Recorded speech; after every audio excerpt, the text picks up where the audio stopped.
हारकुड हिरेमठाचे मठाधिपती doctor चन्नवीर Shivacharya Swami यांच्या हस्ते अग्निपूजन करण्यात आले। ग्रामदैवत श्री वीरभद्रेश्वर यात्रा महोत्सवानिमित्त गुरुवारी सायंकाळी श्री वीरभद्रेश्वर मंदिरापासून ते लक्ष्मी चौक, जय हनुमान मंदिर ते थेर मैदानापर्यंत हारकुड हिरेमठाचे मठाधिपती डॉक्टर चन्नवीर शिवाचार्य स्वामी, हुलसूर श्री गुरु बसवेश्वर संस्थान मठाचे मठाधिपती डॉक्टर शिवानंद महास्वामी व सायगावचे शिवानंद स्वामी यांना सजविलेल्या रथामध्ये बसवून भव्य ढोल ताशांच्या गजरात श्री वीरभद्रेश्वर महाराज की जय, ओम भले शंकर भलेच्या जयघोषात नागरिक गजर करीत व महिला आपल्या डोक्यावर मंगल कलश घेऊन अग्निपूजनासाठी मिरवणुकीत सहभागी झाले होते। हुलसूर येथील अग्निपूजनाचे मानकरी असलेले मामडे परिवार कडून विशेष पूजा यावेळी करण्यात आली।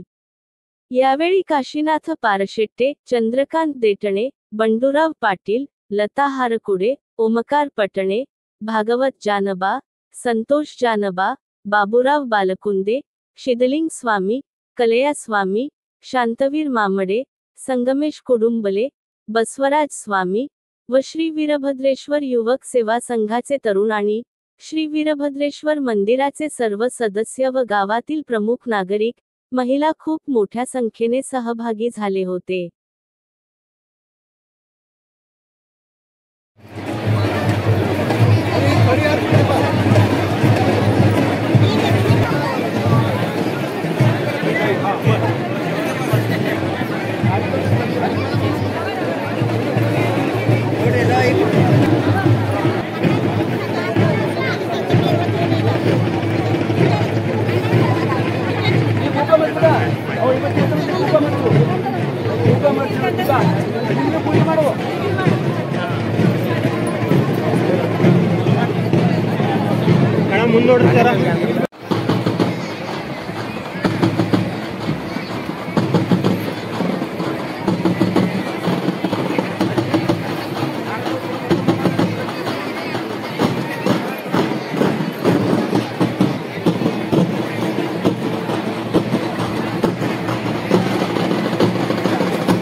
वीरभद्रेश्वर महाराज की जय। गुरु बसवेश्वर